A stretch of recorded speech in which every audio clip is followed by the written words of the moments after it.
Rail station থেকে কৈলাসহর ছন্তৈল মুসলিমপল্লী ৩ নং word এলাকার এক যুবকের মানিব্যাগ চুরি করে নিয়ে যায় চোরের দল। কুমারঘাট থানায় অভিযোগ দায়ের।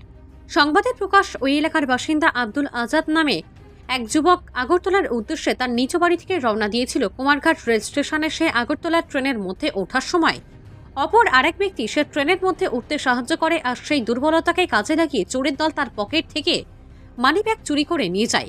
তারপর সে ট্রেনের মধ্যে ওঠে, তার পকেটে থাকা মানিব্যাগটি খুঁজে না পেয়ে সে এক প্রকার চিন্তিত হয়ে পড়ে। পাশাপাশি সে বুঝতে পারে তার মানিব্যাগটি হাতিয়ে নিয়েছে চোরের দল। সেই মানিব্যাগের মধ্যে নগদ প্রায় ৫,৬২০ টাকা ছিল, পাশাপাশি বিভিন্ন ধরনের গুরুত্বপূর্ণ নথিপত্রও ছিল। উক্ত বিষয় নিয়ে আব্দুল আজাদ কুমারঘাট থানায় একটি লিখিত আকারে অভিযোগ দায়ের করে পুলিশ অভিযোগ মূলে ঘটনার তদন্ত শুরু করেছে। পাশাপাশি সে মানিব্যাগটি খুঁজে পাওয়ার জন্য সংবাদ মাধ্যমের দ্বারস্থ হয়। সাংবাদিকদের মুখোমুখি হয়ে সে বিস্তারিত ঘটনার জানায়। কৈলাসহর থেকে শুভঙ্কর দাসের রিপোর্ট, RTV ত্রিপুরা। কখন কি সমস্যা?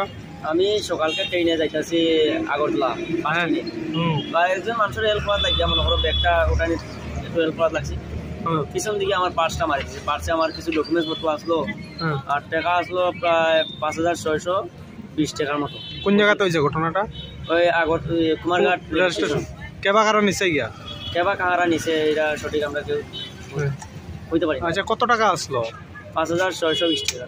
আর গুরুত্বপূর্ণ কাগজপত্র আসলো না? Driving licence, Aadhaar card, pan card, voter I card সব কিছু আসলো ডকুমেন্ট। তোমার নাম কি? আমার নাম আব্দুল আজাদ। বাড়ি? বাড়ি সন্তৈল মুসলিমপল্লী, ৬ নং ওয়ার্ড, ৩ নম্বর ওয়ার্ড। কোন কি চাইতেছ এখন? আমি চাইতেছি যে আমার ব্যাগটা যদি কেউ আমার পাইয়া রিটার্ন দিতে পারে তাহলে আমি তারে খুশি করবো। থানার জানাইছো? ও থানা জানাইছি, আমি একটা GT কপি পাই। কোন থানাতে বলছো? কুমারঘাট থানা। আচ্ছা, ঠিক আছে।